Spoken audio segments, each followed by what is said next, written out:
Welcome to the SubHub podcast. I'm MK Sullivan. And I'm Dani Moreno. And today, welcome to the second of a three-part Broken Arrow weekend series. If you have already listened to the first episode, you would know that we had a chat with Jonathan Wyatt, Valsier World Mountain Running Cup. As we say multiple times, that's a mouthful. He is the head of that cup as far as like logistics, race selection goes, etc. That's the first part of the episode, and then the second part is an in-depth preview of the vertical kilometer, which is on Friday. And this is the second of that series. And so today we are going to go over the agenda for Saturday, which is June 22nd. And we will be doing an in-depth preview of the 46K, the longest distance of the Broken Arrow weekend. Yes, and I feel like we haven't talked about this yet for some reason, but Broken Arrow is like just a huge sub-ultra festival, basically. Yeah. Like technically, yes, a 46K is like 28 miles instead of, 26. So you get those extra 2 miles. You can call yourself an ultra runner, but like how cool that we have a VK, a 23K, and a 46K, which are all like relatively, I'm putting big air quotes here for everyone, short distances in this sport, not short distances in general in trail running. Exactly. Yeah. And I think that's a big reason why they sell out and their wait list is multi-hundred people long, because Yeah. these are great distances to get your feet wet. Brendan and team have done an incredible job of just creating an awesome, very welcoming atmosphere to people who are already in trail running, are starting to get into the sport. Maybe they're doing a little trailgating, hashtag free Yes. trail before Western states, or even just around the Broken Arrow weekend. So yeah, we love Yeah. to see it. And And they are very serious about their like all the runners, right? Like yeah, their motto is the first person and the last person are just as important to us. Like, and they mean that, like they want people at the finish line for the final finishers at 7 p.m. for the 46K. Like, I think that's so cool. yeah, The I the would village is agree. hype all day. It's hype all day. And I think what sets some race events apart is maybe like a very memorable part of the course, something that makes the race special. And to me, the Ring das Bell, even though European races do it, Broken Arrow has this huge bell. And I think it's the only North American race where, anyone who's finishing in the race, come and slap that bell as you come into the finish line. You got to jump pretty high, but you Yeah. can't slap it. At least it felt high to me, but Yeah. I have no hops. So take that with a grain of salt. Well, the photo we posted of you, like you're in the air pretty high. Oh yeah, I had planned that like the whole race. I was like, I have to hit that bell. Like if I miss it, it's gonna be the most embarrassing thing that's ever happened to me. And I did touch it because I jumped really, really hard. I was like, I gotta get this. I love it. It's such a good photo. So yeah, just to kind of replicate and what will happen in the third episode as well is we'll start out oh my gosh, I'm sorry. I'm having trouble talking today. We'll start out with going over the agenda for the day. So again, this is Saturday, June 22nd. And then we'll jump into the course and just overall stats for the race. And then we'll dive into roughly our 10 top favorite athletes, but athletes who we think have a good shot of being in the top 10.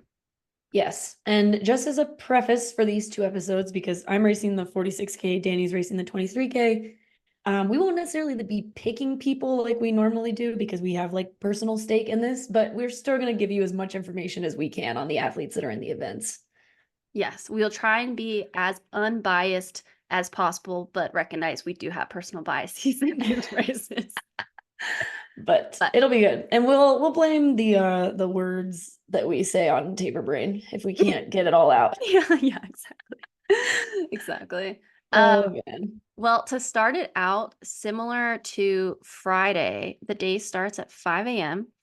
So 5 a.m. to 8:15 a.m., there is packet pickup for the 11K and the 46K distances. Just a reminder, though, you could have picked up your packet on Friday after noon, as in like 12 p.m., and all the way until, what was it again? Oh, 7 p.m. So you have all the Friday afternoon to pick it up, but some people are flying in, they get off of work on Friday, etc. So you do have that morning time to pick it up. It is a 7 a.m. start for the 46K at the European Arch near the coffee bar. So it is an early start. 8 a.m. to 9 a.m. Our very own Andy Walker, community man, Doing it is again. back at it with the morning donut social presented by Darn Tough. And that will be at the Darn Tough Vermont tent. And technically I wear Adidas socks, but I will say Darn Tough makes really, really great socks. They're solid. I've won a couple or gotten them like in race bags. I'm sure you have too, and they are top notch. And then you have a free pancake breakfast presented by Kodiak Cakes and Donner Party Mountain Runners at the Funatool Plaza from 8 a.m. to 12 p.m. And I just wrote a note here, so you technically can go and get a donut with Andy Walker at Darntup and then roll on over and get a free pancake breakfast. So I'm you don't into even need it. to, you don't even need to make your own breakfast that day. Donuts and pancakes. That's like honestly a dream. Yeah. I wonder who's providing the donuts. Probably I guess Darn we'll just have to Tough. find out. Oh, I Oh, mean, like, like who locally is yeah. providing the donuts? Yeah. Well, you can try them on Friday, Yeah. and then spread the word for everyone going on Yeah. Saturday. Unfortunately, I will be racing on Oh, Saturday though. yeah, that's true. That's Yeah. true. Hopefully you are not there.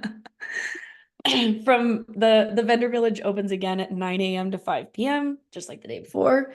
At 8:30, we have the 11K start in the same place as the 46K.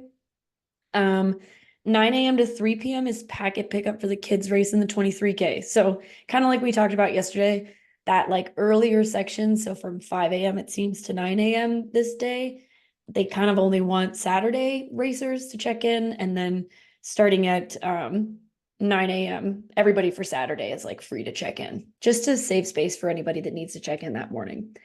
Yeah. So if you're not racing on the day, Yeah. you can't pick your pack up in the morning. Yeah.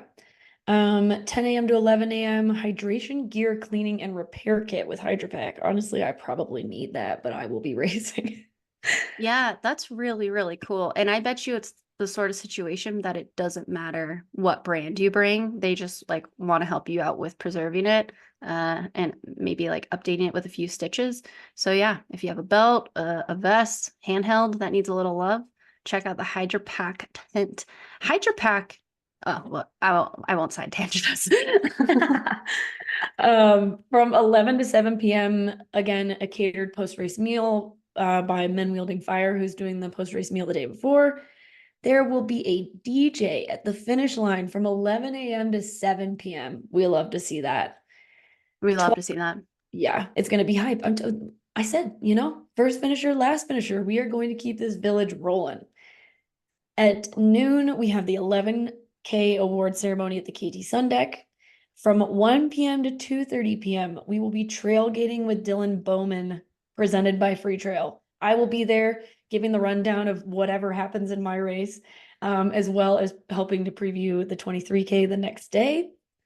2:30 p.m. to 3:30 p.m. back with Tim Tollefson on how to run with poles, presented by Lecky again, and Donner Party Mountain Runners. You have a note here. Do you want to read that? Well, before I do, I want to say too, I'm pretty sure this trailgating, like they're gonna bring in the podium from the 46K. I think so. I think was a message I saw from Brendan.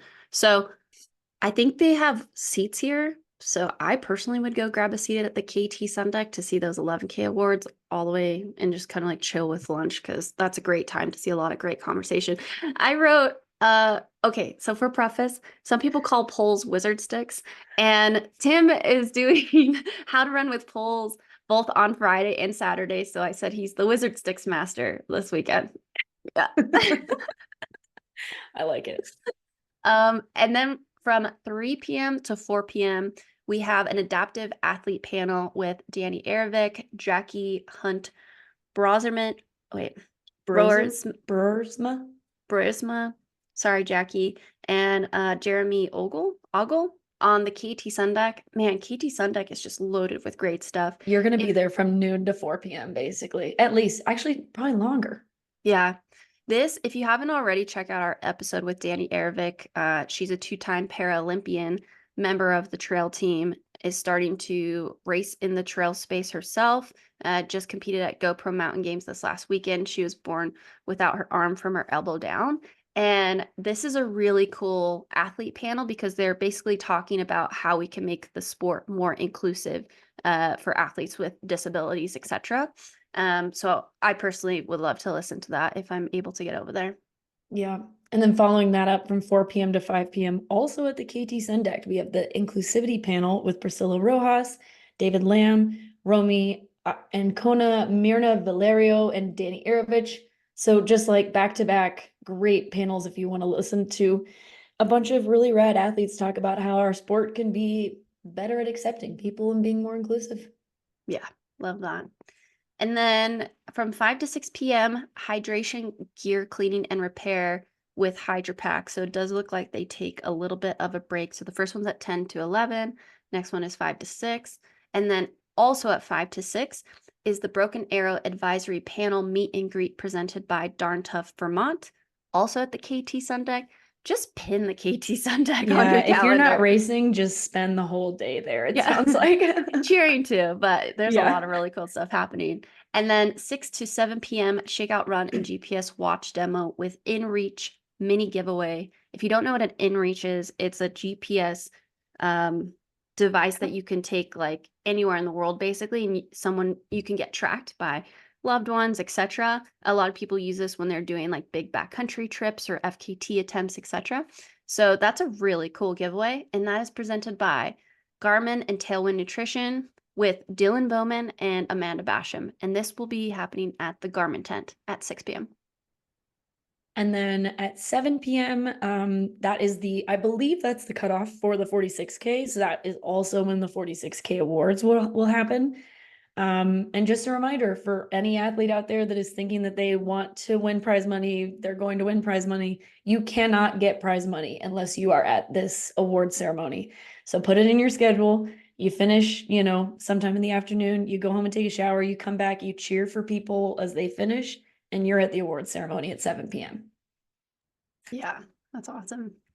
And last but not least, 8 to 9 p.m., Trails in Motion Film Festival will be presented by Victory Sport Design.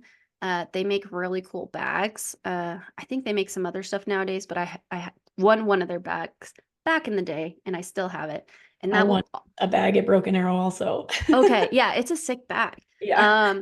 And that will be at the KT Sun Deck. So again, KT Sun Deck popping off all day. You have your free breakfasts in the morning between the Donut Social with Andy, free pancake breakfast, races, 46 starting, the 11K starting, hydration packs being fixed all day, and then just great conversations with incredible athletes. It's going to be a day.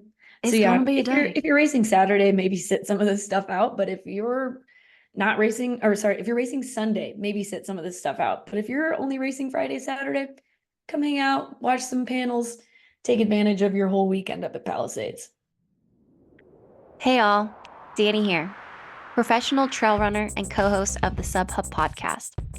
Last year, after getting sick before a big race, I started looking into natural ways to boost my immune system. So I embarked on a little research journey, trying out a few different options. And you know what? I found myself reaching for one set of products again and again. And that was Beekeepers Naturals. And guess what? They are now a partner of the pod. Founded with a mission to reinvent the medicine cabinet, Beekeepers Naturals offers an array of immune-boosting products free from harmful chemicals and artificial ingredients. So if you're looking for a natural option to boost your immune system, consider trying Beekeepers Naturals products. And be sure to use the code SUBHUB20 for 20% off of all of your orders at beekeepersnaturals.com. Now back to the episode. All right, so the 46K. This race is not part of the Valsier Mountain World Mountain Running Cup. But there is mega prize money to be won here from an elite pro standpoint. And so the athletes are showing up big for this race as per usual. But before we dive into them, let's get into the course and conditions. Yes. So Danny and I ran most of the course, like probably 2 weeks ago, but it seems like since then things have super cleared up. I think Broken Arrow said a day or two ago that the course was like 99% snow free, and then they posted a reel on Instagram where they were like shoveling the single track so that it is possibly 100% snow free. So that's really exciting. It's going to be a fast year. We didn't have a ton of snow like we did last year. So not don't be prepared for much glissading, I would say. Um, so the start will be at the European Arch next to Coffee Bar. A lot of space for people to line up. You take off, it'll be pretty fast because you run through a parking lot for probably like a quarter mile, and then it narrows out about a half a mile in. You kind of run up a dirt road for a second. The first 4 miles are like kind of more rolling, a little bit flat at times, sometimes downhill, not many steep climbs.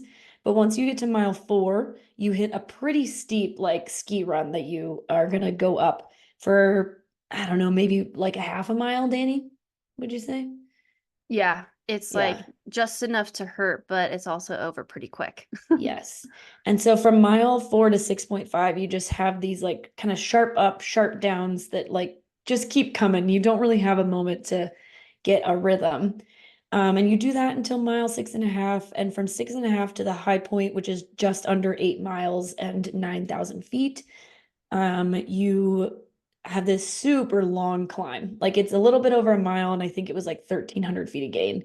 And the hardest part about that climb is pretty much just that you can see the top the whole time. Yeah. And you're like, am I even getting closer? But you are. I promise you are getting closer. From the high point, you bomb downhill for just over 2 miles to the bottom of Shirley Canyon. Oh, and the ladder was up there too. Oh yeah, the ladder's at the high point, which Yep. is where you'll get all of your cool pictures. Make sure you take in the Tahoe views to your left. But yeah, from the high point, you bomb down just over 2 miles, bottom of Shirley Canyon. Then you climb out of Shirley Canyon for about a mile. It will seem like the longest mile of your life, but it's really not that long.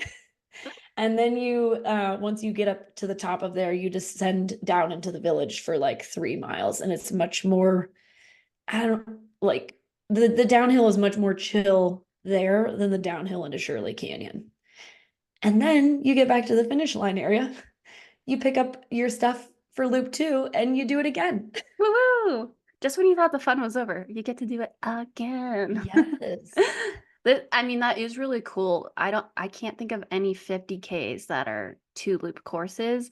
And so, I mean, the last time I was here was years ago, but I remember in person how cool that was to see the runners coming in and transitioning really with their crews and then getting out and doing it again.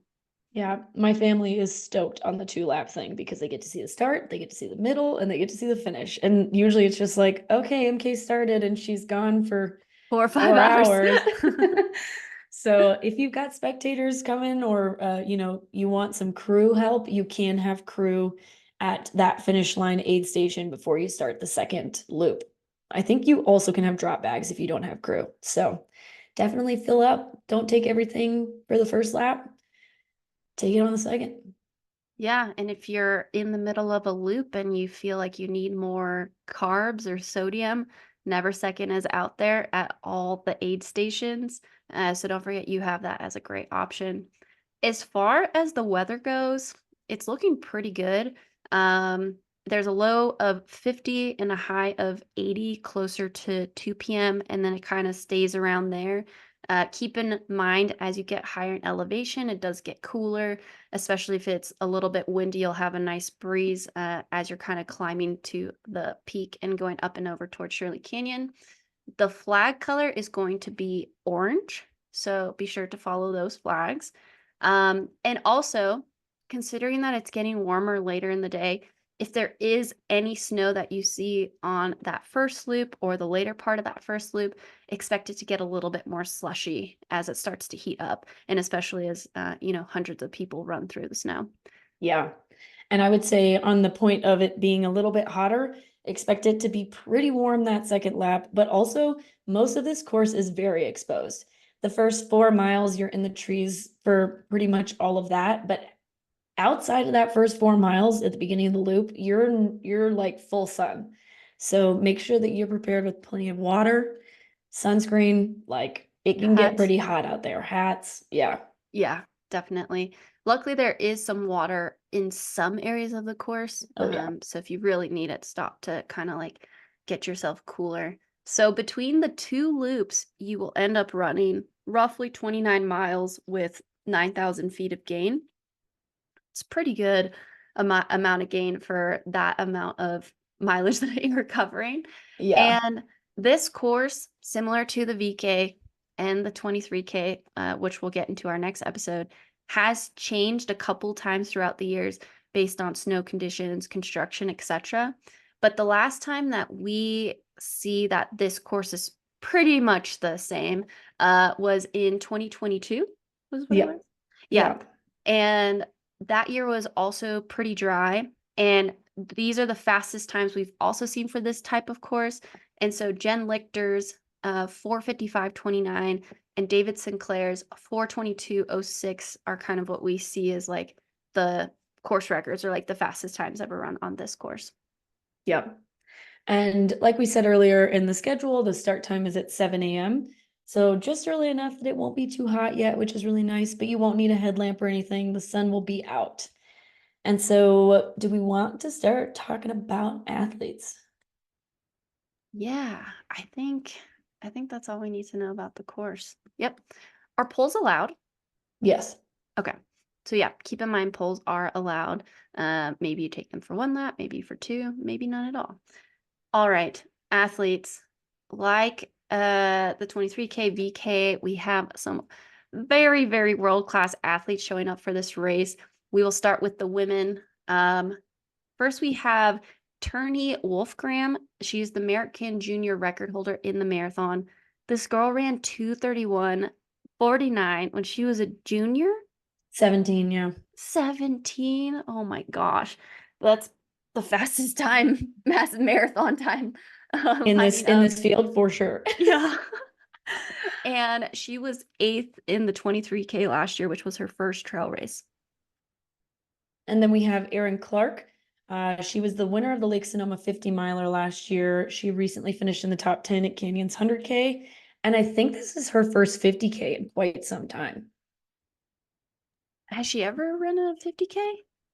I would think so. Seems like she probably would have. We should probably know this. Are you looking it up? Yeah, she ran Moab's 55K in 2022 and was third there. And it looks like she ran a race. El Vaquero Loco. I've never heard of that one.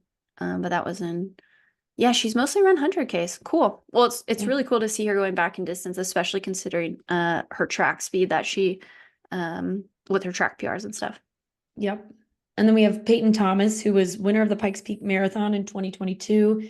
Back in December, she ran 2:35 in the marathon at CIM, finishing fairly close to Rachel Drake, who we know is a little fasty.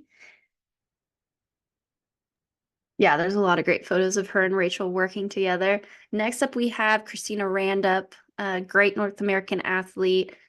I would say she does kind of specialize in this like 50K, 100K distance.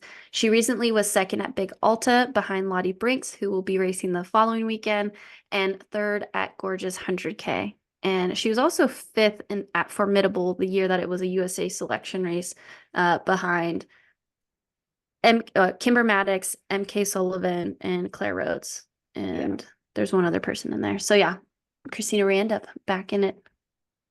Claire Rhodes was recently second at the Big Alta to Tabor Hemming.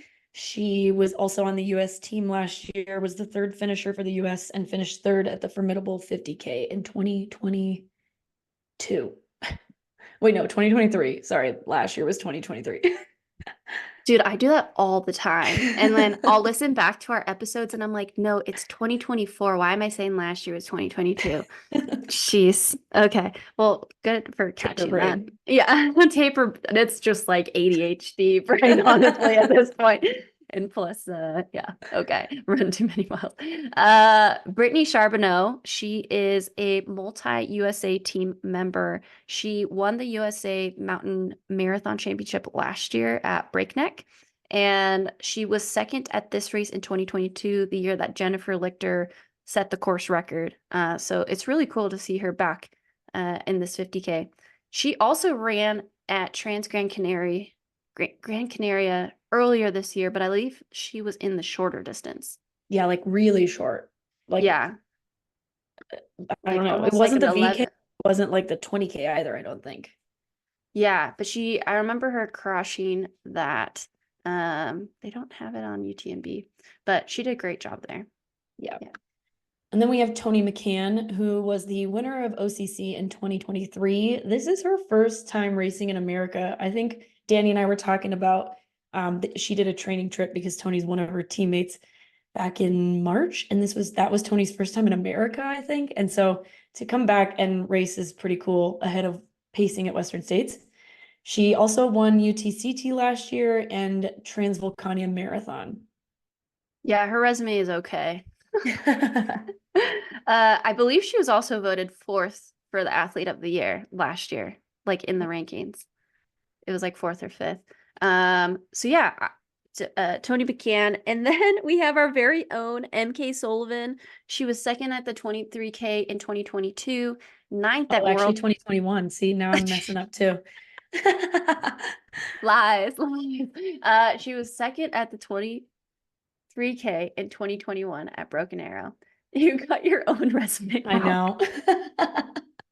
And she was ninth at World Champs last year in Innsbruck, which for you folks was 2023 because we're in 2024. And then she was the winner of Way Too Cool 50K 2022. So that's 2 years ago. And she won the Mammoth Trail Fest 50K last year, which was 2023. Yeah.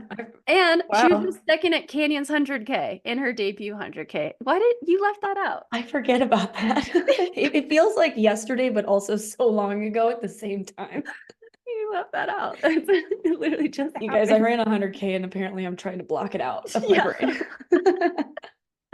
I love it. Well, since EmKay is in this race, I'll comment a little bit. I am so excited for Toni and EmKay to race because Toni obviously crushed all the mountainous stuff last year, but this is a fast course, and EmKay crushes mountain stuff too, but I think it's like the perfect in between for both of them, where both of them are just going to shine incredibly well. And I'm very curious to see how this race shapes up if some athletes are just going to like go for it in the first lap, because the year that Jen Lichter ran it, she shot out like a rocket the first lap. And she did slow down, but she had such a big lap or space in after the first lap that she held on for first place. And I'm curious if Toni, EmKay, Claire, and Brittany are going to end up running like a little bit more even, or if they're going to negative split, which also wouldn't surprise me if that ended up happening as well. Jen did go out harder than I ran the 23K in 2022. So my hope is that I don't go out that hard. But we'll have to see. It's been a couple years though. You might run the time that you ran that year in a That is lap. true. That was my second ever trail race. Yeah. So who knows? I mean, if you go through and that's the case, like don't let it freak Oh, you hell out or no. anything. We're going for it. Yeah. So those are our top women that we've selected. Go into Fantasy Freetrail. We're not going to put any labels on it, but again, Toni McCann, EmKay Sullivan, Brittany Charbonneau, Claire Rhodes, Christina Randup, Peyton Thomas, Aaron Clark, and Tierney Wolfgram are kind of our top women picks. All right, let's dive into the men. Men's race is going to be pretty spicy. Also, we've got Adam Peterman. In 2022, he was Who's first that? at the No, I'm kidding. Yeah, seriously. He was first at World Champs in Thailand, first at Western States, first at Canyons 100K in 2022, first at Chuckanut, and in 2021, he was first at Speed Goat 50K. I will point out, Adam, I'm so sorry. I did almost beat you at Canyons 100K though. He had a rough day. He did. He told me he had to pull the blades out to not get passed by me in the last uphill. Oh, that's sweet. Adam is like the sweetest guy. So if you ever get a chance to chat with him, he is wonderful to talk to. And also, I'm stoked that he decided to sign up, Yeah. after going for it in Canyons and having, a rough go, which I'm sure he would agree to come back. And then, I'm guessing he's going to stick around for Western States too. I think it's really cool when athletes do that and they don't just like stay home and be like bitter about it, you know? Yeah. And then next up is David Sinclair. We gave him a lot of hype in the VK. Note that this is the very next day that he will be jumping in this race, and the VK is not going to be easy. He won this race in 2023, and his time is what we recognize as the course record. No, we got this one wrong too. He won the 46K in 2022. Oh, 22. Oh, yeah, when Jen ran. Yeah. Oh, folks, come You on. guys... We're sorry. Get our shit together, man. But he does have what we are considering the fastest time on the course from 2020. Yes, exactly. Because Mikolos and Siri won last year, right? Yes. Yeah. Okay. Yeah, so we're recognize him as the course record. He won the Speed Goat in 2022. That is correct, because Christian Allen won last year. And kind of just to show his double prowess, I did want to recognize, as I mentioned in the VK, in 2019 at World Champs, he doubled up like this, where he had 2 races back to back. And he got 12th in the Up Down Classic. And then the next day he got 10th in the long mountain race, which was like the marathon distance. So at World Champs. Yeah. The dude is a machine, and I think he'll be able to recover. And then we have Kyle Leto, who was 10th in the 46K in 2022. So he'll be coming back knowing this course pretty well. Yep. And then we have Mario Mendoza, who was recently 5th at Canyons 50K. That was a great field that included Eli Hemme, Daniel Jones, Seth Ruling, Cole Watson. And he was 4th at this race in 2021. That is correct. And we also have Trayson Knopp, who was 6th at Black Canyons 100K. A crazy stacked field. He was in that group of like Eric LaPuma, Stephen Kirsch, Craig Hunt somehow in the end when he came back. So that was a great crew to finish amongst. And he was 4th at Lake Sonoma 50 miler last year and 2nd at Puerto Vallarta 100K also last year. And then we have Craig Hunt, who was on the US team last year, finished 2nd at the formidable 50K to make that team. He also won Way Too Cool like 2 weeks later after that race. And then recently this year, he was 4th at Black Canyons with a huge move in the final 10 miles. Like, dude was in like 12th place and ended up 4th. Yeah, yeah. Every time we tell that story, I feel like he gets further of like how far he dude was in like 30th place. He was like in 40th place, and then he made it all the way to 4th. But yeah, he did have an insane last 10 miles at Black Canyons.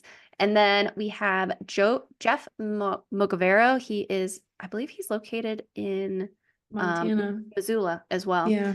And he was 2nd at the 46K Broken Arrow in 2023, so last year. I don't know if it ended up being a true 46K, but they had a really snowy year last year. It was a marathon, I think, or a little bit shorter. Yeah. That makes sense. And he was 3rd at the Broken Arrow 52K. Was it a 50? No, that's wrong. They call it a 52, but it wasn't. It was this distance. Yeah. Okay. In 2022. And then something that we thought was incredibly impressive last year, and I hope he's proud of this performance, was 14th at Sierre-Zinal, and he was our top American last year. Sierre-Zinal is the most competitive trail race in the world as far as density and amount of time that you are racing. So to come 14th is very, very good. Especially in your first go. Yeah, exactly. And it was like weeks before he ran UTMB, so the dude had range. And then recently 5th at the Madeira Ultra. I never get this right. Muit. So it's like Madeira Ultra Island Trails. Island Trails. Thank you. I actually don't know if that's right. So that sounds right. Mute 115K. Yes, exactly. And then I'll let you announce this next guy. Oh yeah, I have a big bias here, but like I think he's ready to do big stuff. My husband Tommy Sullivan is running the race. His most recent performance, he ran the 2nd fastest time ever at the Silver State 50 miler, just behind David Sinclair, who we talked about earlier. And I think if he's feeling recovered and good from that, then he's going to have a really good day. That was a huge performance. So yeah, definitely. And then we have Seth Ruling. He won this race in 2021. 2021. Yeah. because it was the year that I raced Broken Arrow. Oh, okay. Oh, I see. Yeah. EmKay out here I'm cracking jokes. Seth Rollin, he won this in 2021. He won JFK 50 miler last year. He recently finished fourth at Canyons 50K this year and was sixth at CCC last year. Kind of near like that Drew Holman. I think it was like Jonathan Rea might have been the other American, that group. The American men smashed it out of the park because it was like Dakota, John Ray. I think John Ray finished behind them. I think it was Dakota, Drew, Seth, John Ray. Gotcha. Okay. Either way, it was crazy. Crazy performance. Yeah. And he, I believe he was more on the bike leading into Canyons 50K. But I just did a little Strava sleuthing and it looks like he's been running a bit more. So hopefully that's giving him some confidence as far as the training coming into this race.